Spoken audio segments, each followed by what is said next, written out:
Henry oxidant, factory records, सूरत, volume 88, page 147 से 155।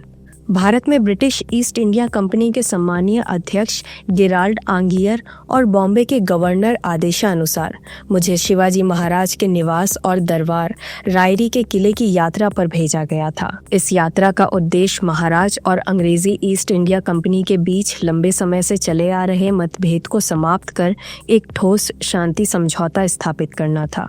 13 मई company के अध्यक्ष और परिषद से आवश्यक निर्देश प्राप्त कर और अपनी यात्रा की तैयारी पूरी कर मैं बॉम्बे के एक जहाज पर सवार हुआ। मेरे साथ जॉर्ज रॉबिन्सन और थॉमस मिशेल भी थे, जिन्हें मेरे साथ जाने का आदेश दिया गया था। रात के लगभग 9 बजे हम चाउल नामक एक पुर्तगाली शहर पहुंचे, लेकिन उसके द्वार बंद होने और पहरेदारों के सतर्क रहने के कारण हमें नगर में प्रवेश नहीं मिल सका। इस कारण हमने उपनगर में स्थित सेंट सेबेस्टियन नामक एक छोटे चर्च में रात बिताई। 14 मई दोपहर के लगभग 3 बजे सूचना मिली कि शिवाजी महाराज चिबलोन से रायरी लौट चुके हैं।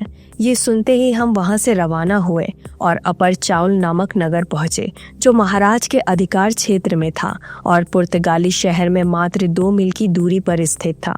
एक समय ये नगर समस्त दक्कनी व्यापार के लिए एक प्रमुख केंद्र था, परंतु मुगलों और शिवाजी महाराज की सेनाओं के बीच हुए युद्ध के कारण ये पूरी तरह से नष्ट हो चुका था। इस नगर का सूबेदार एक प्रतिष्ठित व्यक्ति था, जिसके अधिकार में बॉम्बे के सामने का क्षेत्र नेगोटेन पेन आदि था। मैंने सोचा कि इस महत्वपूर्ण व्यक्ति से भेंट करना उचित रहेगा, इसलिए मैंने उसे 2 तोहफे दिए। हमारा दूरभाषीय नरसिनय पहले ही मुझे बता चुका था कि इस सूबेदार की अंग्रेजों के प्रति अच्छी धारणा नहीं है और वो हमारे कार्य में बाधा डाल सकता है।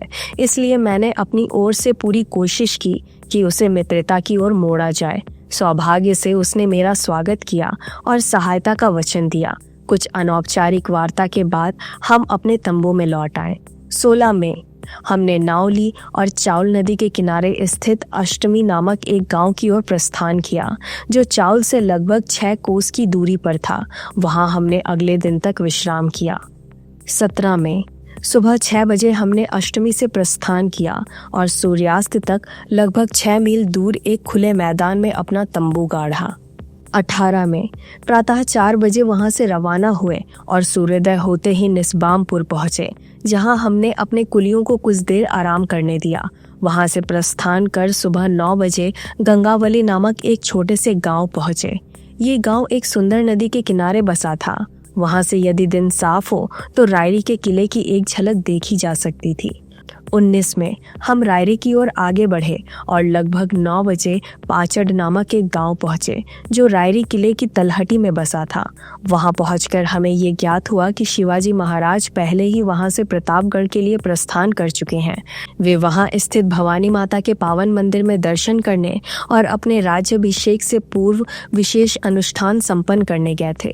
ये मंदिर उनके लिए अत्यंत श्रद्धा का केंद्र था और वे इसके प्रति विशेष भक्ति रखते थे। हमें ये भी पता चला कि वे अपने साथ कई बहुमूल्य उपहार लेकर आए थे, जिनमें सबसे उल्लेखनीय शुद्ध सोने से निर्मित एक विशेष मुकुट था, जिसका वजन लगभग 1 मण करीब 40 सेर था। इसे उन्होंने भवानी माता को समर्पित कर दिया था। अब चूंकि हमें किले के भीतर महाराज की वापसी तक प्रवेश नहीं मिल सकता था, इसलिए हमने समतल मैदान में अपने तंबू गाड़ दिए और वहीं ठहर गए। 20 मई हमारी यात्रा का उद्देश्य शीघ्र पूरा हो सके, इस हेतु मैंने शिवाजी महाराज के प्रधानमंत्री निराजी पंडित से मिलने का निश्चय किया। जब मैं उनसे मिला तो उन्होंने अत्यंत आत्मीयता से मेरा स्वागत किया। मैंने उन्हें हमारे अध्यक्ष का पत्र सौंपा और वे सभी उपहार दिखाए जो हमने महाराज तथा उनके दरबार के अन्य महत्वपूर्ण व्यक्तियों के लिए लाए थे। वे इन उपहारों को देखकर अत्यंत प्रसन्न हुए और हमें आश्वासन दिया कि महाराज जब प्रतापगढ़ से लौटेंगे तो वे शीघ्र ही हमारे लिए उनके दर्शन की व्यवस्था करेंगे। साथ ही उन्होंने ये भी कहा कि इस बीच वे अंग्रेजी ईस्ट इंडिया कंपनी के हितों के आगे बढ़ने और हमारी यात्रा को सफल बनाने के लिए हर संभव प्रयास करेंगे। उनके इस सहयोग हेतु मैंने कृतज्ञता व्यक्त की। इसके बाद मैंने उन दस्तावेजों को उन्हें सौंपा जिन्हें हमने महाराज से हस्ताक्षरित करने के लिए मराठी भाषा में अनुवाद करवाया था। उन्होंने कहा कि वे इन्हें ध्यानपूर्वक पढ़कर उपयुक्त समय पर अपनी राय देंगे। फिर मैंने उनसे चर्चा की, क्या शिवाजी महाराज और दांडा राजपुरी के सिद्धि के बीच शांति स्थापित की जा सकती है। मैंने कई तर्क दिए कि ये शांति समझौता महाराज के लिए लाभदायक सिद्ध होगा, लेकिन निराजी पंडित इस विषय पर सहमत नहीं हुए।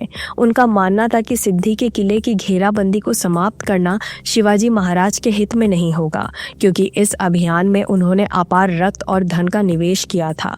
अब जबकि वो विजय के अत्यंत निकट थे, वे पीछे हटने वाले नहीं थे। उन्होंने स्पष्ट कर दिया कि ये विषय महाराज के समक्ष प्रस्तुत करना व्यर्थ होगा, क्योंकि महाराज किसी भी कीमत पर उस किले को जीतने के लिए कटिबद्ध थे।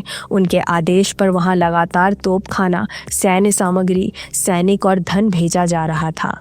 मैंने उत्तर दिया कि हमारे अध्यक्ष का इस प्रस्ताव को रखने का केवल एकमात्र उद्देश्य दोनों पक्ष की भलाई था, क्योंकि इस युद्ध से व्यापार में भारी बाधा उत्पन्न हो रही थी और इससे क्षेत्र की जनता को भी कष्ट हो रहा था। लेकिन जब निराजी पंडित ने स्पष्ट कर दिया कि इस विषय को महाराज के समक्ष प्रस्तुत करना व्यर्थ होगा, तो मैंने इसे आगे ना बढ़ाने का निश्चय किया। इसके बजाय मैंने व्यापार और वाणिज्य को बढ़ावा देने की आवश्यकता पर चर्चा की। मैंने कहा कि यदि शिवाजी महाराज अपने क्षेत्र में व्यापारिक मार्गों को खुला रखते और बल्लाल घाट तक सुरक्षित आवागमन सुनिश्चित करते, तो व्यापारी निर्भय होकर समुद्री बंदरगाहों तक अपने माल का परिवहन कर सकेंगे, जिससे राजस्व में वृद्धि होगा। ये बात निराजी पंडित को उचित लगी। उन्होंने उत्तर दिया कि जल्द ही ये संभव हो सकता है, क्योंकि बीजापुर का सुल्तान अब शिवाजी महाराज के साथ निरंतर युद्ध से थक चुका है और उसने शांति वार्ता के लिए अपने राजदूत भेजे हैं।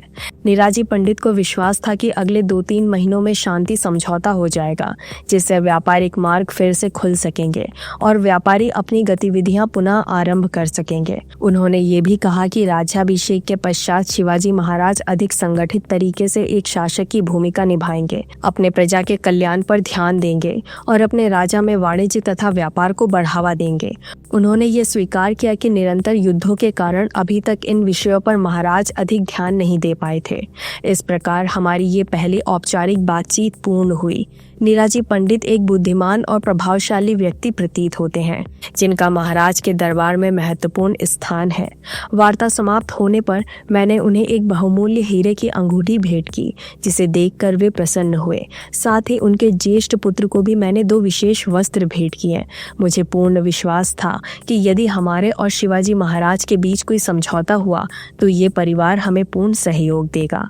इसके पश्चात मैं अपने तंबू में लौट आया और अपनी यात्रा तथा इस क्षेत्र की ताज़ा परिस्थितियों की जानकारी अपने अध्यक्ष को प्रेषित की।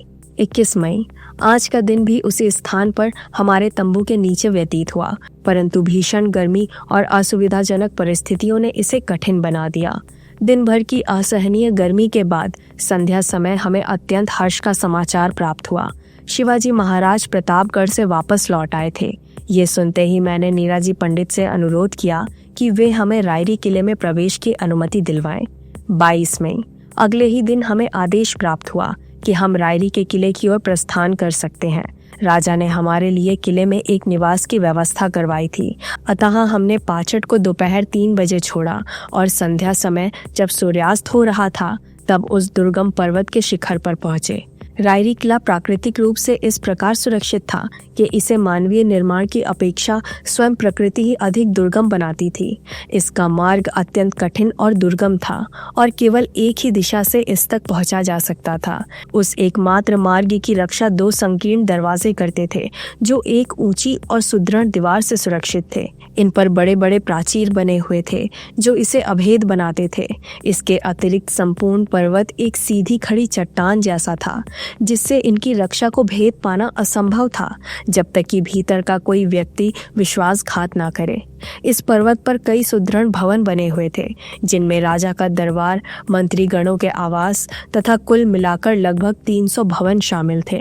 ये किला लगभग 21 मील लंबा और आधा मील चौड़ा था, परंतु यहाँ कोई हरियाली नहीं थी, ना कोई विशाल वृक्ष, ना कोई अनाज उत्पन्न करने योग्य भूमि। हमारे निवास को राजा के महल से लगभग 1 मील की दूरी पर निर्धारित किया गया था। वहां पहुंचने पर हमने राहत की सांस ली और थोड़ी शांति का अनुभव किया। 26 में शिवाजी महाराज नीराजी पंडित के विशेष आग्रह पर हमें भेंट देने के लिए सहमत हुए।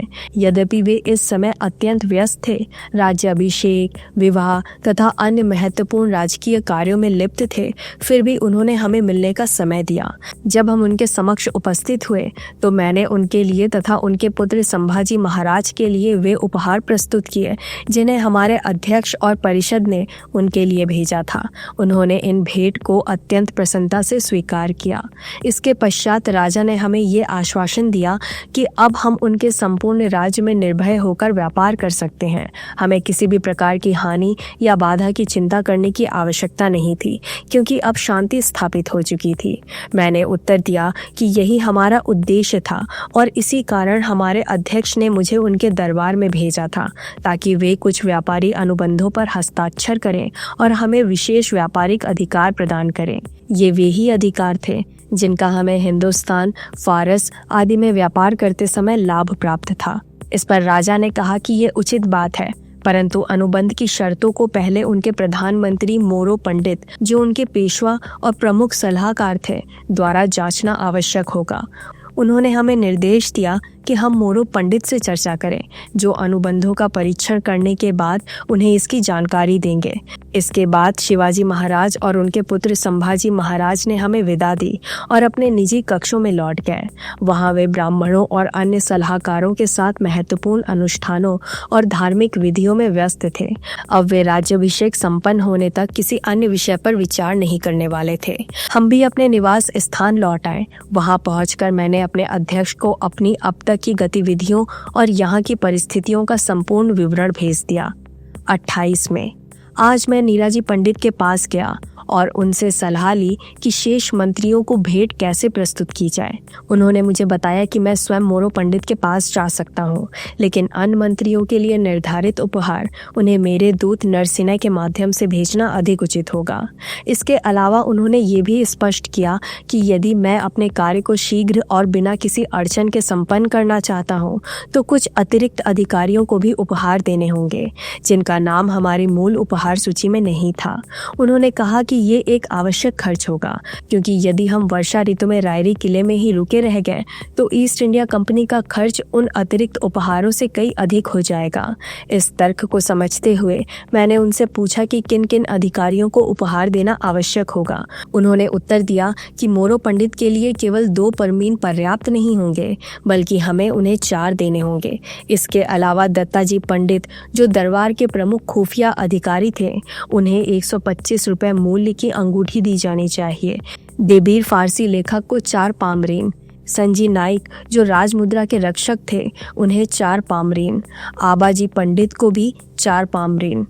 उन्होंने मुझे आश्वस्त किया कि यदि हम इन अधिकारियों को ये सम्मान देंगे तो हमें शीघ्रता से वंचित परिणाम प्राप्त होंगे, अन्यथा वे जानबूझकर बाधाएं उत्पन्न करेंगे और हमारे कार्य को टालते रहेंगे, क्योंकि दरबार में प्रत्येक अधिकारी अपने पद और प्रतिष्ठा के अनुसार उपहार की अपेक्षा रखता था।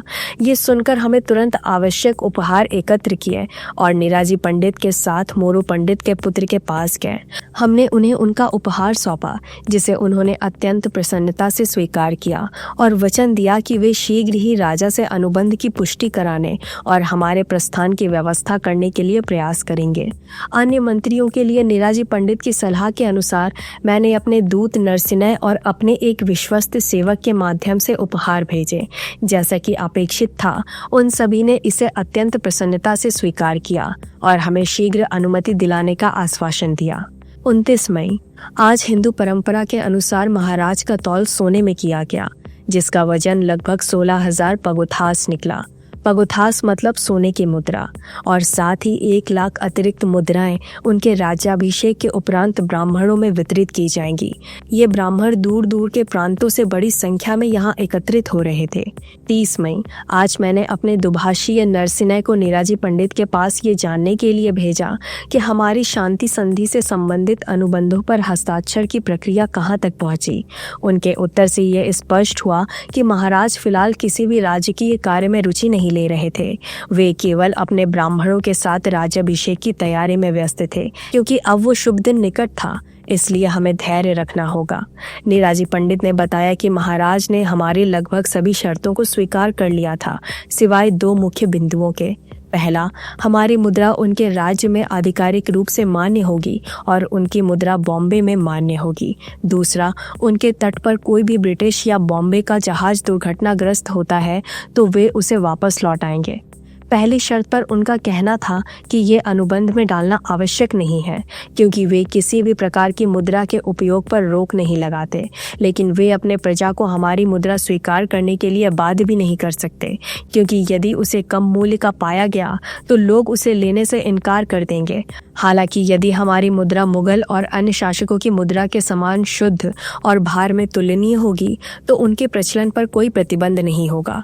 दूसरी शर्त पर महाराज का कहना था कि कोंकण के प्राचीन कानूनों के अनुसार समुद्री तूफान या किसी अन्य कारण से बहकर आए जहाजों, मालवाहक पोतों या सामान को लौटाना वर्जित है। यदि वे हमें ये विशेषाधिकार देते हैं तो फ्रेंच, डच और अन्य व्यापारी भी यही अधिकार मांगेंगे, जिसे वे इतनी पुरानी परंपरा को तोड़े बिना स्वीकार नहीं कर सकते थे।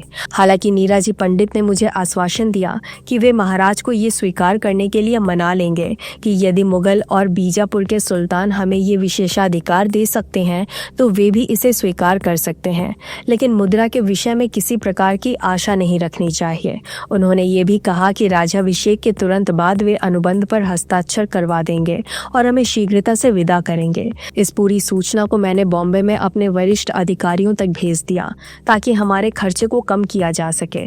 5 जून, आज नीराजी पंडित ने संदेश भेजा कि अगले दिन प्रातः 7 और 8 बजे शिवाजी महाराज अपने सिंहासन पर आरूढ़ होंगे। उन्होंने संकेत दिया कि यदि मैं उन्हें इस शुभ अवसर पर बधाई देने जाऊं तो वे इसे अपना सम्मान समझेंगे। साथ ही ये आवश्यक होगा कि मैं उन्हें कोई छोटा सा उपहार भेंट करूं, क्योंकि इस पूर्वी परंपरा में किसी राजा के समक्ष खाली हाथ जाना अशोभनीय माना जाता है। मैंने उत्तर दिया कि मैं उनके परामर्शानुसार निश्चित समय पर महाराज से मिलने जाऊंगा। 6 जून, आज प्रातः 7 से 8 बजे मैं दरबार पहुंचा। महाराज एक भव्य सिंहासन पर आसीन थे और समस्त दरबारी अत्यंत कीमती वस्त्रों में उपस्थित थे। उनके पुत्र संभाजी महाराज, पेशवा मोरो पंडित और एक प्रतिष्ठित ब्राह्मण उनके सिंहासन के नीचे एक उन्नत मंच पर विराजमान थे। शेष सभी अधिकारी, सेनापति और मंत्री अत्यंत सम्मान पूर्वक खड़े थे। मैंने कुछ दूरी पर झुककर अभिवादन किया और नरसिंह ने वो हीरे की अंगूठी उठाकर प्रदर्शित की जो महाराज को भेंट की जानी थी। महाराज ने तुरंत हमें देखा और संकेत दिया कि हम और निकट आ सकते हैं। हम उनके सिंहासन के चरणों तक पहुंचे, जहां हमने अपनी भेंट सौंपी। इसके बाद हमें दरबार से विदा दी गई। मैंने सिंहासन के दोनों ओर कुछ अद्भुत प्रतीकों को देखा जो मुस्लिम शासकों की परंपरा से मिलते जुलते थे। दाएं ओर जो विशाल सुनहरे मछलियों के सिर थे जिनके दांत बड़े और चमकदार थे। बाईं ओर घोड़ों की पूंछ लटकी थी, साथ ही एक सुनहरी भाला जिसके शीर्ष पर न्याय का प्रतीक एक संतुलित तराजू जड़ा हुआ था। जब हम महल से बाहर निकले तो महल के प्रवेश द्वार पर 2 छोटे हाथी और 2 सुंदर घोड़े सुनहरी काठी और शानदार साज सज्जा में सुसज्जित खड़े थे। ये देखकर मुझे आश्चर्य हुआ कि इन विशाल जीवों को इस दुर्गम पहाड़ी किले तक कैसे लाया गया होगा, क्योंकि यहाँ तक का मार्ग अत्यंत कठिन और खतरनाक था। 8 जून, आज शिवाजी महाराज ने चौथी पत्नी से विवाह किया, लेकिन ये विवाह किसी विशेष उत्सव या राजकीय वैभव के बिना साधारण रीति से संपन्न हुआ। हर दिन की तरह महाराज आज भी ब्राह्मणों को दान वितरण कर रहे थे। 9 और 10 जून, मैंने लगातार नीराजी पंडित से आग्रह किया कि वे हमारे अनुबंधों पर हस्ताक्षर करवाकर हमें शीघ्र विदा करें, क्योंकि वर्षा अब अत्यंत तीव्र हो चुकी थी और हमारा अधिक समय रुकना कठिन होता जा रहा था। उन्होंने उत्तर दिया कि वे अवसर मिलते ही हस्ताक्षर करवाने का प्रयास कर रहे हैं और हमेशा अनुबंधों की प्रति अपने पास रखते हैं, लेकिन महाराज इस समय पूर्णतः ब्राह्मणों को दान देने में व्यस्त हैं। 11 जून, आज नीराजी पंडित का संदेश आया कि महाराज ने हमारे सभी अनुरोधों और अनुबंधों को स्वीकृति दे दी है, सिवाय उस बिंदु के जिससे हमारी मुद्रा को उनके राज्य में मान्यता देने की बात थी। महाराज ने इसे अनावश्यक मानते हुए अस्वीकार कर दिया। शेष सभी अनुबंधों पर उन्होंने हस्ताक्षर कर दिए थे। उन्होंने ये भी कहा कि अगले दिन राज्य के अन्य मंत्री भी इन पर हस्ताक्षर करेंगे, जिसके पश्चात हम जब चाहे विदा हो सकते हैं। 12 जून। आज राज्य के समस्त मंत्रियों ने अनुबंधों पर हस्ताक्षर कर दिया। मैं नीराजी पंडित के घर पहुंचा, जहां उन्होंने वे दस्तावेज मुझे सौंपे।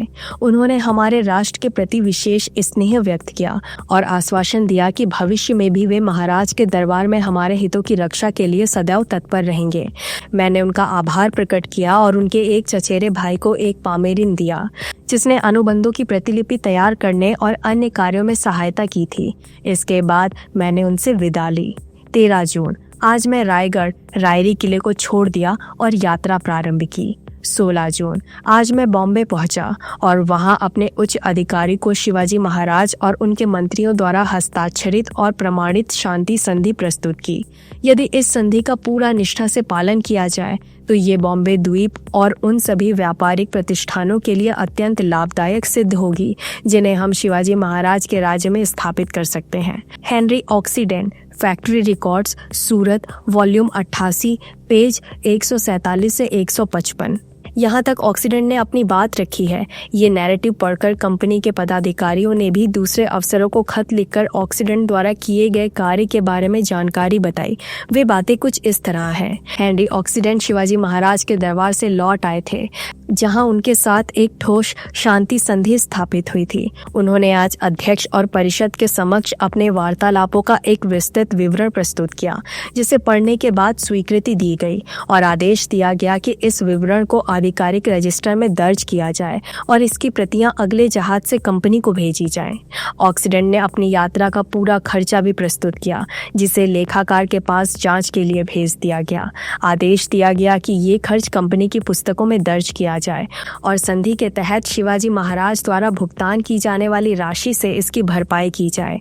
हम ये जानकर प्रसन्न है कि ऑक्सीडेंट सुरक्षित लौट आए और शिवाजी महाराज द्वारा शांति संधि पर हस्ताक्षर कर दिए गए।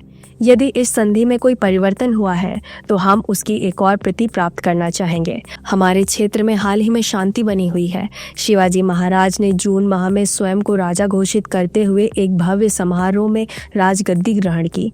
इस अवसर पर 20,000 से अधिक ब्राह्मण और उनके सभी मंत्री उपस्थित थे। इस बरसात के मौसम में कोई विशेष गतिविधि नहीं हो रही है, लेकिन ये अवश्य उल्लेखनीय है कि शिवाजी महाराज ने स्वयं को राजा घोषित कर दिया है।